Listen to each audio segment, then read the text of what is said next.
Buenas tardes, estimados participantes. Vamos a dar comienzo hoy ya con la unidad número 3 del sistema de control, que lleva como título Análisis dinámico y controladores PID. En esta unidad 3 veremos las características de un sistema con un ejemplo y definición de algunos parámetros. También análisis de la respuesta de un sistema usando el simulador MATLAB, Simulink. Eso es lo que contiene esta parte del programa. También controladores PI y controladores PID. Aplicaciones también de control en las plantas y con controladores PID. O sea, cuando se trabaja los sistemas de control en las plantas de procesamiento o plantas donde fabrican cosas, se instalan estos tipos de controles o están presentes estos controles PID. También el tema, la acción proporcional, la integral derivativa, que ya deben tener ustedes conocimiento en la parte matemática, y saber derivar y integrar, por supuesto, ya para llegar a las fórmulas de cuando se realizan estas acciones. Estos temas que les acabé de nombrar que veremos hoy son algunos voy a tomar en cuenta algunos de ellos. Con esto voy a dar una breve introducción de lo que son los análisis dinámicos y controladores PID. El análisis dinámico está referido a los elementos dinámicos de modelo dinámico. Constituye una descripción generalmente matemática. Uno de los modelos más típicos en la ingeniería es la ecuación diferencial, es la más usada. Como le mencioné en la unidad número 2, es mejor hacerla en la parte de derivadas que integrar. Por eso hay muchos procesos y sistemas que son necesarios que utilicen estas ecuaciones en forma diferencial para describirla adecuadamente y la dinámica. Los controladores P y PI y PID son un controlador PID, es un mecanismo que controla una variable real y controla una variable deseada. También, como les mencioné al principio, el plan de evaluación, este tema ya tiene su ponderación. Ustedes lo van a ver visto en este plan de evaluación y lo que se va a hablar en esta clase. Y en los próximos días estaré subiendo la actividad sumativa número 3, estas diapositivas que les estoy presentando y los videos referenciales y para que los vean y material de apoyo. Vamos a continuar ahora con este pequeño ejemplo que tengo acá, que lo que es en sí un ejemplo de un sistema dinámico, considerando este automóvil eléctrico en marcha. Acá están presentes todo en un auto los sistemas de control. Más ahora, como les menciono allí, en un automóvil eléctrico. ¿Por qué? Porque aquí está presente la parte del GPS, está presente los controles de cruce que son comandados por un control, también unidad de control de aislamiento, de asiento, el sistema de frenado electrónico. Este sistema dinámico de la posición actual y la velocidad dependen del pasado. Como pueden ver, lo primero que hay que entender sobre los sistemas de control, como le puedo dar un pequeño recordatorio de lo que es un sistema de PID, deberíamos conocer lo que son aún los sistemas de control. Son sistemas dinámicos. ¿Quién dice esto? Prácticamente un autor de un gran libro, según Ogata, en 1987. Es uno de los autores de libros más utilizados en la Escuela de Ingeniería Industrial, en Ingeniería de Control, perdón, y se dice un sistema que es dinámico cuando la salida en el presente depende de una entrada o el pasado. ¿Cómo es esto? Que la opción es cuando la salida presente del sistema depende solo de una entrada en el presente y cuyo caso el sistema se hace llamar estático. Cambia de tiempo, mientras que un sistema estático, la salida permanece constante, en la entrada no cambia.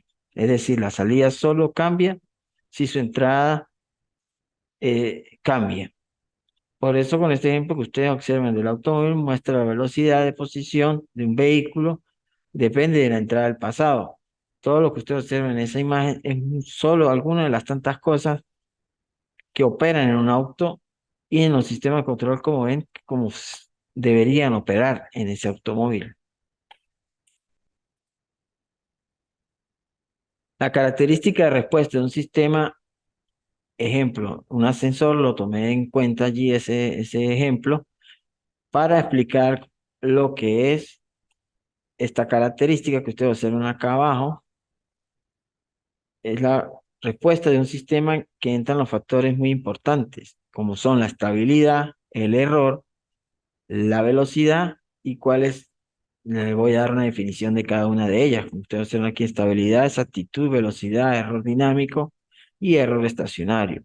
Como el sistema de control, este es un diagrama en bloque, mezcla su entrada con su salida y sería la división entre la salida entre la entrada. Y eso es. Entonces, ¿qué es estabilidad?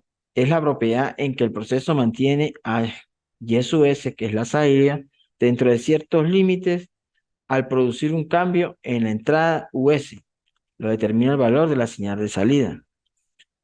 ¿Qué será por allí ahora exactitud? Es un margen de error que existe entre YS y US. También tenemos que una vez el sistema está en estado estable, lo determina la diferencia entre el valor final y el valor deseado. La velocidad es el tiempo que tarda una señal YSUS en seguir a la señal US para eliminar el error y lo determina la constante del tiempo. El error dinámico es la diferencia entre las señales de entrada y de salida durante el periodo transitorio, es decir, el tiempo que tarda la señal de respuesta en establecerse. El error estacionario es la diferencia entre las señales de entrada y salida durante un periodo estacionario o permanente. Se le estudia el campo complejo, ya que le dispone de las transferencias, para ello se utiliza el teorema del valor final. Acá con este ejemplo, la característica del sistema, podemos analizar este ejemplo que estoy colocando como un ascensor, que tendríamos que tener en cuenta la entrada y la salida, y tomamos este ejemplo. Cuando el botón del cuarto piso de un elevador es presionado primero para el primer piso, el ascensor se mueve hacia el cuarto piso. Acá, como ustedes observan, estamos acá en el nivel de primer piso, lo vamos a llevar hacia el cuarto piso. La velocidad y precisión de posicionamiento diseñados para el confort del usuario es la entrada y salida para este es mencionado ascensor. Es un sistema de control bien diseñado y muy usado. Acá, como observan, mientras va subiendo del primer piso hacia el cuarto piso, se va mostrando esta característica de la respuesta de la respuesta de un sistema cuando está el elevador en reposo, cuando está cuando entra en la entrada de comando, ya acá se hace estable, cuando está en stand-by. Esto es prácticamente, le voy a explicar en forma teórica, cuando empujamos el botón que corresponde al cuarto piso, representa la entrada y representa el comando escalón, que es el input comando que ustedes observan acá. Estamos ya parados en el cuarto piso.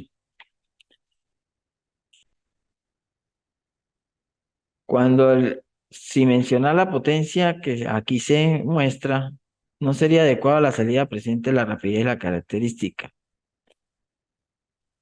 ¿Por qué? Porque la rapidez ya sabría, estaríamos hablando de la velocidad. En el momento en que el ascensor del primer piso hacia el cuarto piso sube a la velocidad que él lleva.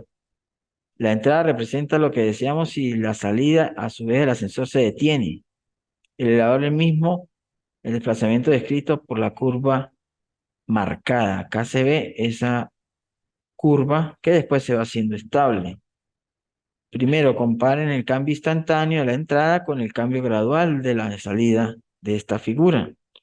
Las entidades físicas no pueden cambiar sus estados, por ejemplo, la posición o velocidad, instantáneamente. El estado cambia a través de un camino o está relacionado con el dispositivo físico y la forma en que se absorbe y se disipa la energía. De este modo, el elevador experimenta un cambio gradual a medida que éste se mueve, desde el primer piso, como observan acá, hasta el cuarto piso.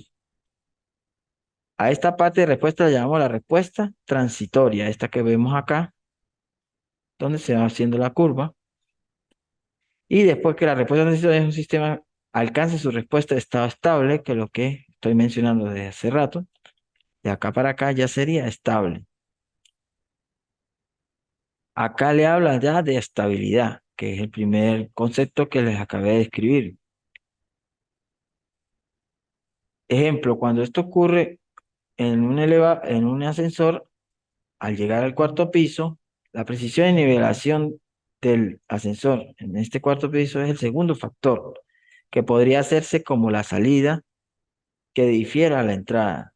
La diferencia llamada es el error de estado estable y que es el Stein State Response, que es el error de estado estable. Y el error del estado estacionario es el que tenemos acá. No existe solamente en los sistemas de control algo que pueda ser defectuoso, sino frecuentemente el error del estado estable es inherente al del sistema o al diseño que se haga, en este caso el ingeniero, del sistema de control para determinar dicho error, que conduce a una degradación significativa de las funciones del sistema. Por ejemplo, si un sistema de seguimiento para un satélite existiera algún error, de estado estable puede ser tolerado, pero en un robot no puede ser tolerado ningún error. ¿Por qué? Porque ahí ya se está programando con un chip de memoria en una tarjeta y el error de estado estable debe ser cero, no debe existir errores.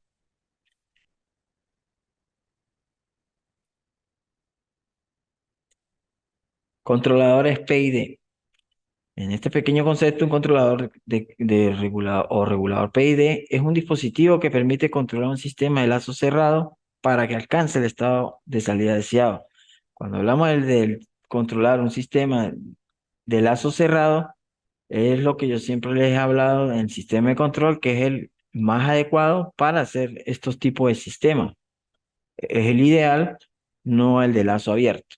El controlador PID está compuesto de tres elementos que proporcionan una acción proporcional. Aquí ya habla de la parte matemática, la integral y derivativa.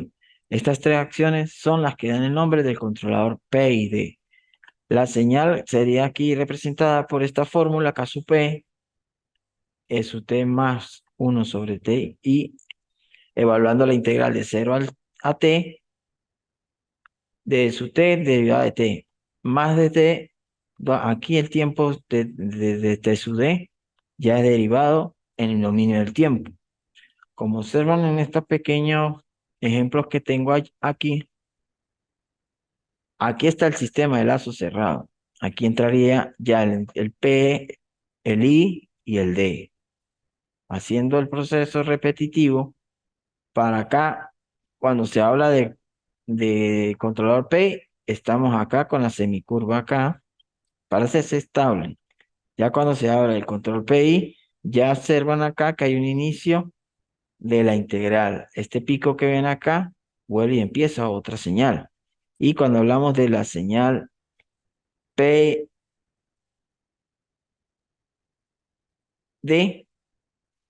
está P y D, estamos acá los tres. Estaría entrando el P en esta semicurva, luego entra la integral y la derivada al final para hacer estas pequeñas ondulaciones que significa que se va a volver a ser estable. La acción proporcional Kp, como observan acá, ¿qué significa? Es el límite máximo mínimo para alcanzar la señal. Por razones de restricción física y de seguridad, este rango operativo se llama banda proporcional. Si la señal de control opera fuera del rango, se dice que está saturada y opera en un comportamiento no lineal. Cuanto más grande sea el valor de la acción proporcional, que va a ser la acción una pequeña banda proporcional y mayor será la energía de control. Esto hace que el sistema responda más rápidamente, pero la señal de salida puede ceder o caer por debajo del punto de ajuste en estado estable y el error nunca se borrará por completo. ¿Qué significa la TI en esta parte? Es la acción integral. Cuando la acción integral se aplica de forma aislada, la estabilidad relativa del sistema empeora, pero cuando usa junto a la acción proporcional, ayuda a anular el error de forma permanente. Cuanto más grande sea el valor integral, más tiempo tomará el sistema en alcanzar el punto de ajuste en estado estable. ¿Qué significa T sub D? Es la acción derivativa. Es el proceso generalmente tiene una inercia con respecto a los cambios en el movimiento. Es decir, el tiempo que un cambio de entrada del proceso provoca un cambio a la salida, la acción derivativa anticipa la acción de control para el proceso que reaccione más rápido de lo habitual. Esta acción predictiva aumenta la estabilidad relativa del sistema y hace que la respuesta sea más rápida y menos oscilatoria a medida que pasa el tiempo. Este estado estacionario es la acción nula para que el valor para que el valor del error se dé allí. Continuamos ahora con los controladores. Un ejemplo de un controlador PID. Para el correcto funcionamiento de un controlador PID que regule un proceso o un sistema se necesita al menos un sensor que determine el estado del sistema. Como observan acá, este es un sistema de lazo cerrado. Está aquí haciendo un ejemplo con un horno, una planta. Acá están las resistencias, esto que ustedes observan acá, y la planta es el proceso se hace acá, como decir que sea una casa, es la planta, se llama Sincité, es un ejemplo, la planta o habitación. También hay que tener en cuenta un controlador, un actuador. ¿Qué son los sensores? Pueden determinarse por qué, por un termómetro, como ven acá, esto sería un termómetro. También puede ser un caudalímetro o un manómetro. El controlador que genere la señal que gobierna el actuador. Un actuador que modifique el sistema de manera controlada sería que una resistencia cuando es un horno eléctrico, una resistencia eléctrica, un motor cuando, o una válvula cuando es una motobomba, ejemplo, o una bomba de hidroneumática, que es lo mismo un sistema hidroneumático. El sensor proporciona una señal analógica o digital al controlador, lo cual representa el punto actual en que se encuentra el proceso o el sistema. La señal puede representar un valor de tensión eléctrica, intensidad de corriente eléctrica o frecuencia. Este último caso de señal es corriente alterna. Claro, de otros diferenciados que pueden ser por corriente continua, que ya es la parte más que todo electrónica. El controlador recibe una señal externa que representa el valor de que se desea alcanzar. Esta señal recibe el nombre de punto de consigna. Acá como lo tenemos, en esta parte, el punto de referencia al valor deseado set point, que donde está, cuando les expliqué en la primera clase, los conectores para hacer los diagramas en bloques, la cual la misma naturaleza tiene el mismo rango de los valores en la señal y proporciona el sensor para que sea posible la compatibilidad y que a su vez la señal puede ser entendida por el ser humano. Podría establecerse un tipo de interfaz HMI, que es interfaz humano, que cuando está en la parte humana y la máquina. Son pantallas de gran valor visual, fácil manejo que se usa para hacer el intuitivo control de un proceso que ya prácticamente se está haciendo automático, por eso se llaman sus sistemas de control. Cuando estamos acá en este ejemplo que tenemos un controlador PID, puede pasar por su parte proporcional, integral, derivativa, dar varias señales. Ya a la salida llegaría al actuador, que es donde trabaja la parte de los controladores, que son que gobierna el actuador, pasa por el proceso de la planta, vuelve, pasa acá y toma una medida. Si está alta la temperatura, para el proceso, si está la temperatura adecuada sigue y si está muy baja también para el proceso. Para eso es este sensor que tenemos acá. Vuelve y hace lo mismo, es repetitivo porque siempre van a haber distintas señales. Si a veces se repite la misma, pero por eso se tiene que pasar por todos estos elementos para el correcto funcionamiento de un controlador PID. En el ejemplo típico del controlador B es un control de temperatura de un horno, como lo pueden observar. Ya para finalizar esa parte de este ejemplo, y también estaríamos finalizando la actividad hoy para la actividad sumativa 3. Esta parte para concluir, ahí, ahí se debe mantener la temperatura deseada en este set point que está en el horno para hacerlo entendible o de manera coloquial. ¿Qué significa?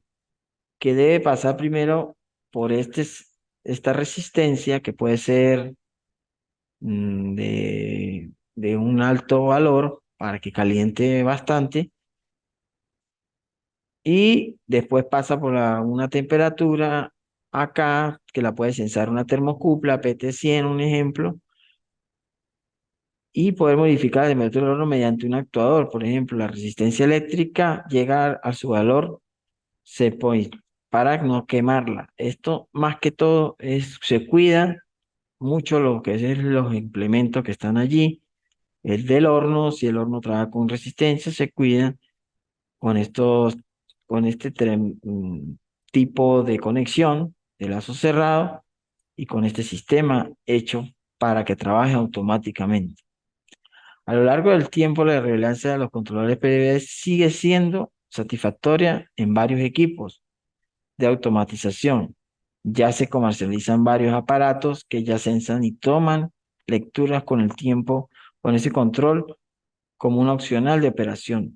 Como estamos finalizando ya, pues le voy a dejar allí el, lo que significa un solo aparato puede hacer todas esas funciones teniendo ya el sensor, teniendo ya programación, teniendo todo eso, serían los PLC, para no utilizar un varios aparatos para conectar varias cosas. Se simplifica simplemente con un PLC, se programa y él manda todo, comanda todo en ese PLC. Comandaría cuando la temperatura suba, trabaja, no trabaja, según la programación que se le dé. Por eso es que ahora más modernismo en la parte tecnológica permite simplificar muchos aparatos de conexión y lo puede hacer uno solo. Entonces, ya llegamos al final. Acá les dejo los videos referenciales. Cualquier duda, cualquier inquietud, me la hacen llegar por la plataforma. Yo estaré respondiendo a sus inquietudes. Aquí les dejo estos videos que ustedes ya como han visto en las anteriores actividades, las subo en documento Word para que ustedes los puedan sacar los enlaces de allí y puedan, los links y puedan ver estos videos para que profundicen más sus conocimientos y también con el material de apoyo se ayudarían para hacer la actividad sumativa número 3 que será enviada en los próximos días. Con esto me despido. Nos veremos en el próximo encuentro interno formativo. Hasta luego.